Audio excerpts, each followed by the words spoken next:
Welcome to SVG-TV News for Tuesday, July 22nd. I'm Jimmy Prince with the details. In the news tonight, a disrespect to God is how one priest at the Roman Catholic Church in Kingstown summed up last Saturday's behavior by some persons who attended the funeral of the late radio talk show host Edward Lynch. Some of the attendees at the funeral relentlessly jeered and booed the Prime Minister Dr. Al Gonzalez at the funeral ceremony. The Prime Minister was listed on the program to deliver a tribute to Lynch.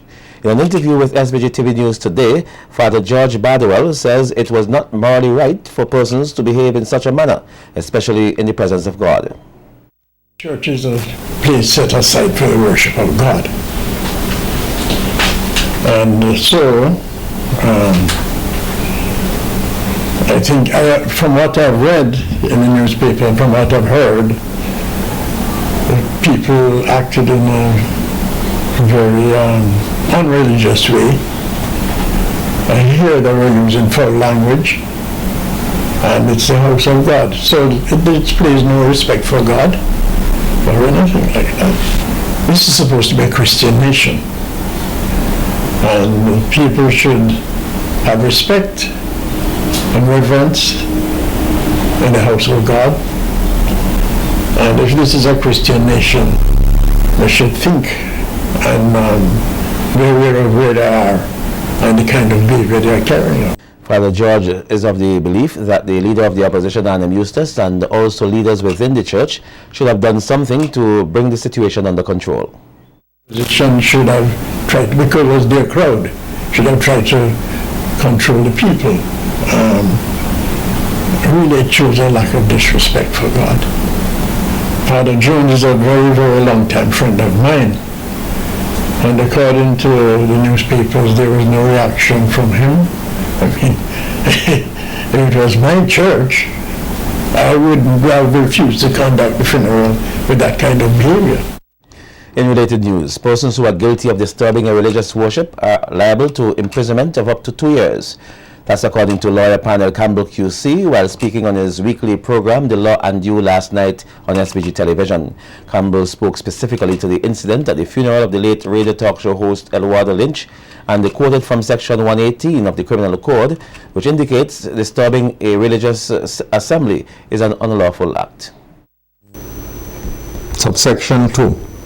Where at the trial of a person charged with an offense under subsection 1, it is proved that the accused person had persisted in the disturbance after having been requested to desist therefrom, that person upon conviction shall be liable to imprisonment for 5 years.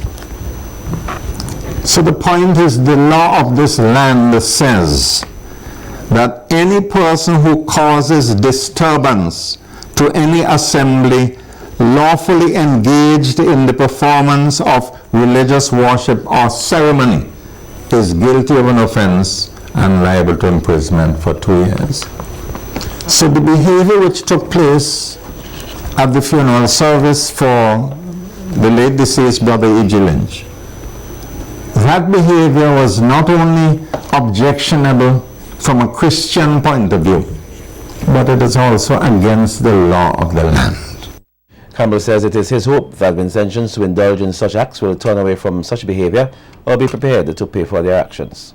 It is okay to disrespect man in the political context, but to do it in the way it was done in that church in Georgetown was disrespectful of the Almighty. And I utterly condemn that sort of behavior taking place in the house of God. Meanwhile, members of the public are also weighing in on the boisterous display by some at Lynch's funeral. Earlier today, SVG-TV News took to the streets to find out what the public thought of the situation. And while some persons prefer to speak off camera, others boldly expressed their dissatisfaction on what unfolded at the funeral. But now then I had no right to behave so because the Prime Minister is the Prime Minister. Yes, then I had in a church. No man, come on. In a church? It ain't want it. Never. Give the country a bad name. No, he's the Prime Minister of St. Vincent and the Grenadines, and they're supposed to respect him.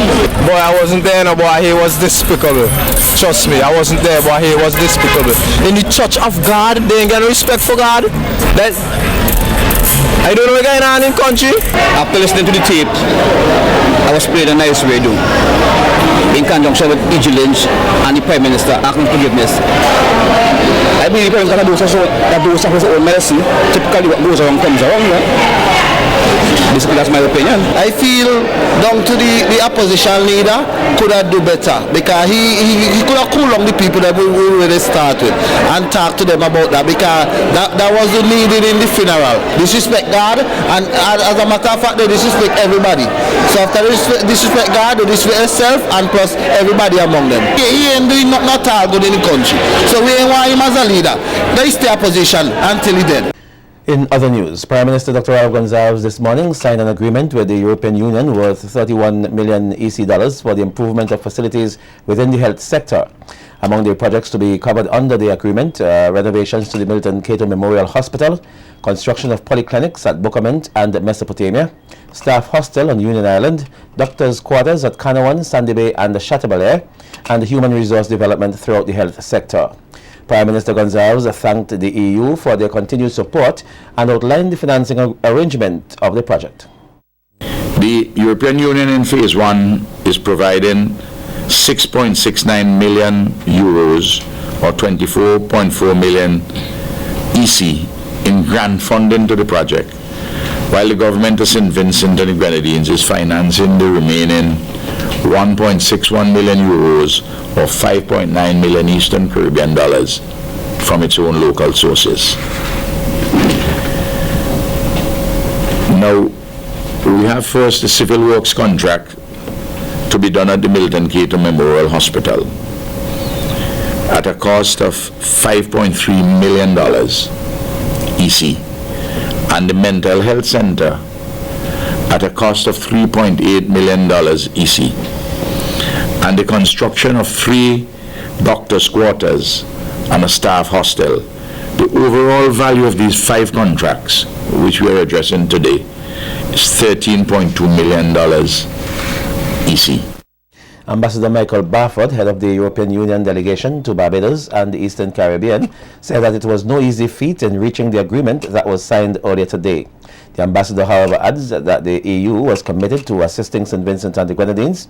He explains that there should be portions of the funding will be made available for the improvement of the health services in this country over the next 4 years. Programs addressing quality assurance, secondary health care, mental health and environmental health have already started. Specialized training for nurses is ongoing, and the environmental health department has been provided with a vehicle to better carry out its work in the community. The health management information system, which was started in a limited way by the World Bank in its HIV/AIDS funded program, is being expanded to cover the entire health sector. This will enable better data analysis and improve management in the health sector in conjunction with implementation of the quality assurance program that I mentioned earlier. Meanwhile, with renovations to the Milton Cato Memorial Hospital expected to commence soon, members of the general public are being asked to cooperate, adhere to any temporary changes, and to abide with the inconveniences. However, Prime Minister Dr. Raul Gonzalez states that alternate plans are being put in place to assist with any inconvenience that may occur during the construction phase.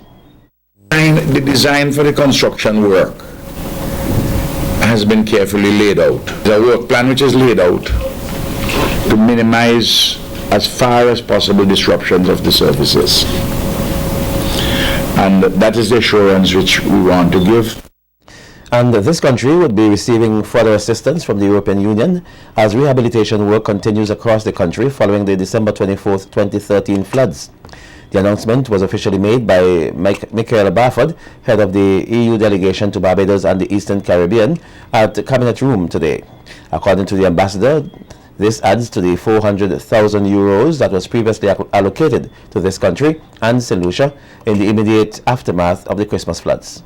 the government's request for 24 million EC dollars to support the reconstruction efforts after the Christmas Eve floods has been approved by our headquarters. The full amount was approved.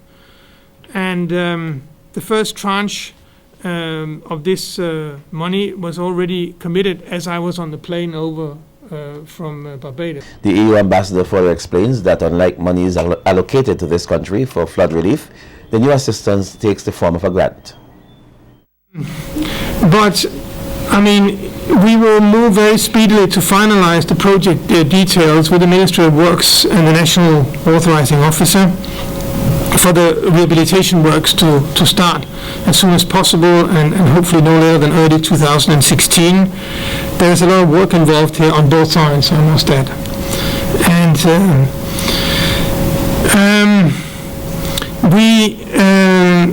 the final amounts will of course be released before we finalize the preparatory.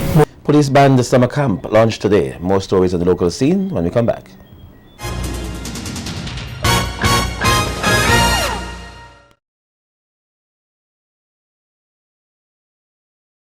Welcome back. Still on the local scene, the 7th annual Band the Summer Camp opened today at the Royal St. Vincent and the Grenadines Police Force headquarters in New Montrose.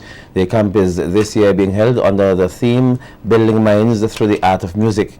Bandmaster Sergeant Bernard Haynes says they believe it is important to mold the young minds in music because it helps to strengthen the young people of the nation in a positive manner. Music is an art and a science. It expresses sentiments and ideas, and it possesses descriptive powers. And music is being heard to the meaning of songs, whether in voice or through an instrument.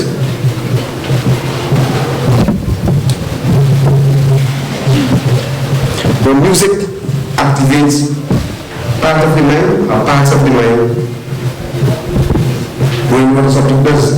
Haynes notes that over the years they have trained over 400 students up to 2013 between the ages of 9 to 15. Some 2 students are here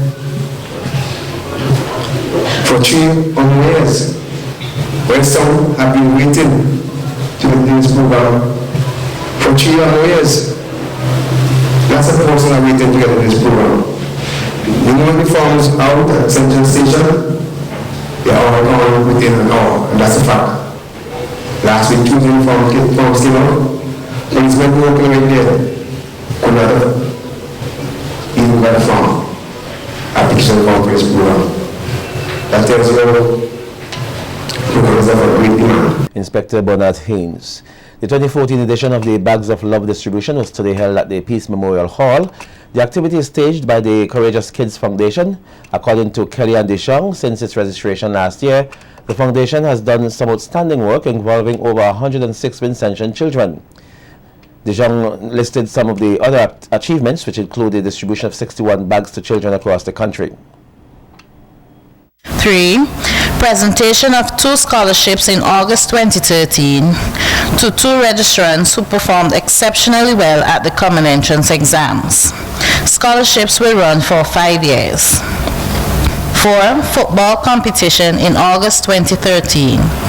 5. Distribution of groceries. 6. Collaboration with Subway SVG. 7. Distribution of 76 Christmas gifts in December 2013. 8. Collaboration with Vincentians in the diaspora to provide aid to victims of the Christmas Eve disaster. 9. Establishment of an ad hoc thrift store which runs every Friday afternoon from 4:15 p.m. to 6 p.m. 10. Design and purchase of official uniform vests. 11. Our anniversary week of activities kicked off on Sunday, May 25th, 2014 with a Thanksgiving service at Harvest Bible Chapel, St. Vincent, where we also made a donation towards a personal school feeding program at Thomas Saunders Secondary School. Some police news now. Police are still investigating the circumstances surrounding a shooting incident which occurred at Wolveroo on Sunday night. According to police, a gunman on foot fired several shots at a group of men who were at a shop in the area. The report indicates that Kingsley Thomas, 49-year-old contractor of Bel Air, received a gunshot wound to the head, while Brian Douglas, a 51-year-old resident of Wolveroo, was shot in his left leg. Both men were taken to the Milton Cato Memorial Hospital. The police have been speaking out on the number of gun-related crimes that have been occurring within recent times and are encouraging the general public to report to the police any information they may have.